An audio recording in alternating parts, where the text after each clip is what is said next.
This is episode 6 of teaching you how to teach your children the Bible. We have some guests with us today. So we're going to try to use the mics and make this work.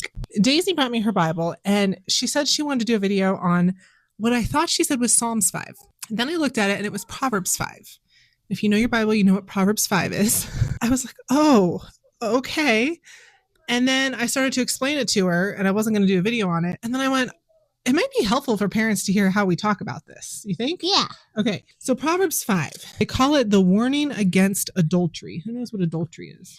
I know. Marrying the wrong woman? No. So it's when a man marries a woman and then he goes off And he says someone else's wife. He pretends to be married to someone else. Yeah. Yeah. That's a pretty terrible thing to do, right? Yeah. Yeah. God hates when that happens. So this is warning about a woman who is tempting a man to commit adultery. Goodness, this is a chaotic video. It starts out by saying, my son, be attentive to my wisdom, incline your ear to my understanding. So this is the parent talking to who? Your son. Yeah. Kid. Yeah, his kid. And what does he start by telling him? My son. Listen to my wisdom. Like, listen to me. Have so an attention to my wisdom. Yeah. Listen to me so you know God. So you be wise, huh? Yeah. Then he says that you may keep discretion and your lips may guard knowledge, for the lips of a forbidden woman drip honey. What does it mean if something is forbidden? Bad. Forbidden means like, oh, I know what it is, but I don't know how to explain it. It means you shouldn't have it. You can't have it. It's forbidden like to do it. If a king says this is forbidden, it means you can't do it. Right. So who would be telling him that the woman is forbidden? God. Yeah, God. God says it is forbidden to act like you're married to anyone who's not your husband or wife, right? Uh-huh. You don't go kiss them and love on them and hang out with them and pretend when you were married to someone else. It says her lips drip honey and her speech is smoother than oil. So do you think this woman looks like a bad woman? No, not at all. She looks good, but in her heart she's bad. Like Jesus tells the Pharisees, where he says, "You on the outside you look beautiful, clean, and very, Like an very empty tomb. proper, and in the inside your heart is wicked, not clean at all." Like an Right. empty tomb. Yeah, like a pretty whitewashed tomb that's full of bones inside. So she talks really good. She looks really good. But then listen what it says. In the end, she is as bitter as wormwood. What's bitter? Bitter is like nasty tasting. It's a really nasty tasting herb. So you know how sometimes when you guys are sick, you have to take medicine that is just not, yeah. Wormwood is an herb like that. That's just nasty tasting. And it says she is sharp as a two-edged sword. Her feet go down to death. Her step, Follow the path of to Sheol, Sheol. Do you know what Sheol is? like death. The grave, hell, death. Oh. Yeah. She does not ponder the path of life. Her ways wander and she does not know it. That's creepy. Yeah, Yeah, it is kind of creepy. But and you know really annoying. what? But you know what? Whenever you start to get tempted by this woman, it doesn't feel like she's going to lead you to death. It feels like she promises all sorts of good She's things. like the White Witch in Narnia. I promise you to be a king. You're so handsome. Mhm. I've whole rooms of Turkish delight. Exactly, Daisy. Exactly. But she was planning to kill him. Yeah. How do you think you guard against, like, especially for you boys, you want to make sure you don't marry a woman like that, right? How do you know if it's a good woman or not? By listening to your parents. Okay, really good question, Wayne. You actually what their actions are. You listen to them and say what their words are. Spiritual actions and what your parents say. Okay, so this tells us. So look at verse 7. Now, my sons, listen to me. So this is a parent saying, hey, I'm wise here. Listen to me. Don't depart from the words of my mouth. So then he says, keep your way far from her. Don't go near the door of her house, lest you give your honor to others and your years to the merciless. So he says, first off, listen to me.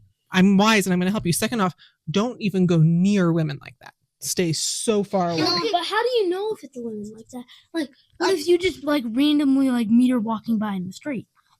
How How do you know if it's a woman like that? how do you You're just, like, tell walking if by it's and a you're bad girl or hi, not? You meet her, and then she just like, and then you suddenly. Well, you have down. to spend some time. And you have to take wisdom from others. And you have to make sure before you fall in love with her.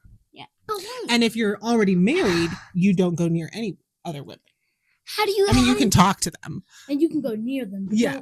Don't think about remarrying. Right. Exactly. Well, Exactly. How can you tell if it's a bad woman or not? It becomes obvious pretty quick in their actions. Yeah. You catch on pretty quick if someone's heart is in the right place or not, if you're not blinded by being in love with them. Yeah, like we learned it in Serious Talk, the blind spot. When you fall in love with someone, you often get blind to their character. So that's why it's important to listen to people who aren't in love with that person so that they can give you insight, because they're not going to be blinded. And usually they're going to see the issue and go, stay away from that person. So this is what is going to happen to someone who does that. Strangers take the fill of your strength. Your labors go to the house of a foreigner. At the end of your life, you groan and you say, how I hated discipline, and my heart despised reproof. I didn't listen to the voice of my teachers or incline my ear to my instructors. Now I am at the brink of utter ruin in the congregation. What's utter ruin? What? What's utter ruin? Like being completely ruined. Oh. So he's like, I didn't listen to these people, and now my life is a mess. This is horrible. So it's basically saying you have to listen to your parents to know who's the right woman. Yes. Or it could be other wise people around you. It would be like listening to people in your church, maybe. You listen to a pastor, and if what he says doesn't match up with the Bible, then he's pretending to be a pastor, but he's not. True, but that's very off topic. Yeah. Good input, Wayne. Okay, so this would be like if you have a pastor that you really trust, get his input on this woman. Like Pastor Hare, we really like him. If Dad had the problem with trying to find a woman, he would probably go to him. Yeah. But you're his woman. Yes. A very nice woman. Thank you. Yes. Okay, so you guys are so funny. Okay, so then this says, drink water from your own cistern and flowing water from your own well. Should your springs be scattered abroad, streams of water in the streets, let them be for yourself alone and not for strangers with you. Do you have any idea what that's talking about? Oh, what are streams? You know what a stream is. Yeah, This is talking about... It's like water, but what is a spiritual stream in here? Okay, so this is talking about enjoy your own spouse. Oh, don't go find other ones. Just enjoy your own life. Yeah. Drink water from your own cistern, flowing water from your own well. And don't go find other wives. Right. Enjoy what God has given you.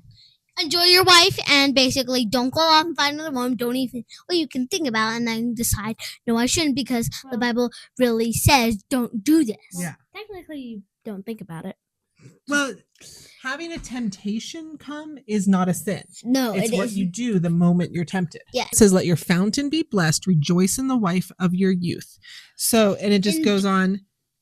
A man's ways are before the eyes of the Lord. So it ends by saying he dies for lack of discipline. Because of his great folly, he is led astray. So his great folly was his Astray. be making a new man, making a new wife. Yeah. You're supposed to love discipline, or you're a fool. Right. Right. You should love correction. You should love your enemies. You should love discipline, because the discipline teaches you the lessons and the right actions. Yeah. Do you guys have any questions about any of that? Not really. No. You get married and you enjoy your spouse and you don't ever look around. Your spouse is your husband or your wife. Unless your spouse is non-Christian, your kids. and then the spouse gets Or it's your kids. Okay, then you go find someone else. But do you know the Bible even says, even if they're an unbeliever and they're willing to stay married to you, stay married to them and see if you can help them become a Christian? I didn't think I knew that part. Yeah. Divorce happens often, and sometimes it's for legitimate reasons. Oftentimes it's not, but God hates divorce. So if in any way you can stay married and work with your spouse, it's better. So get married, stay married, love your spouse. Yes, ma'am. Hallelujah. Yes, ma'am. Yes, ma'am. Yes, ma'am. Yes, ma'am. So that got a little chaotic because we had all the kids doing that with us. So I wasn't as clear with my read, define, explain, apply, but you can kind of see how it all still made itself into the conversation. We read the passage, we defined words they didn't understand, we explained the concepts, and we applied it to their own life. So that's probably our most chaotic Bible study to date. But last time was a lot less chaotic because it just had me in the video. oh, okay. Yeah. Except for the hula part. Bye.